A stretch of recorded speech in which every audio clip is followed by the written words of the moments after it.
বিদেশের সংগ্রামী জীবন, গ্রাম থেকে বিদেশের পথে। শামসু একজন সাধারণ গ্রামের ছেলে। ছোটবেলায় বাবাকে হারিয়ে মা আর ছোট ভাই বোনদের নিয়ে তার কঠিন জীবন শুরু হয়। স্কুলের পড়া মাঝপথে বন্ধ হয়ে যায় অভাবের কারণে।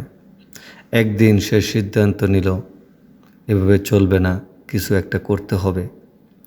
এক আত্মীয়ের মাধ্যমে সে জানতে পারল মালয়েশিয়ায় কাজের সুযোগ আছে, কিন্তু বিদেশে যেতে টাকা লাগবে। তাই স্থানীয় এক মহাজনের কাছ থেকে কড়া সুদে টাকা ধার করে রওনা দিল অজানা এক দেশে। কঠিন বাস্তবতা। মালয়েশিয়া গিয়ে সে বুঝতে পারল বিদেশের জীবন মোটেও সহজ নয়। প্রথমে একটি রেস্টুরেন্টে থালা বাসন ধোয়ার কাজ পেল। সকাল থেকে রাত অবধি কাজ করতে হতো। হাতে ব্যথা হয়ে যেত, কিন্তু পয়সার চিন্তায় কষ্ট ভুলে যেত। বছরখানেক পর সে অন্য একটি কনস্ট্রাকশন কোম্পানিতে কাজ পেল, যেখানে বেতন একটু বেশি ছিল, তবে কাজের কষ্টও বেশি।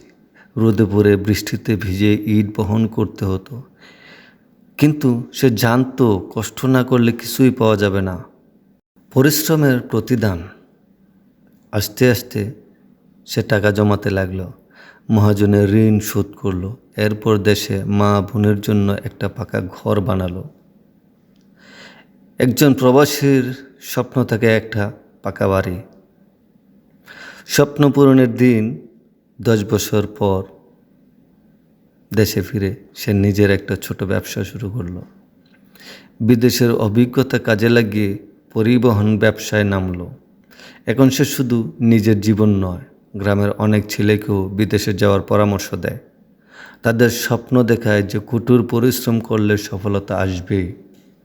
শামসুর জীবন প্রমাণ করে পরিশ্রম, ধৈর্য আর ইচ্ছা শক্তি থাকলে দারিদ্র্য জয় করা সম্ভব।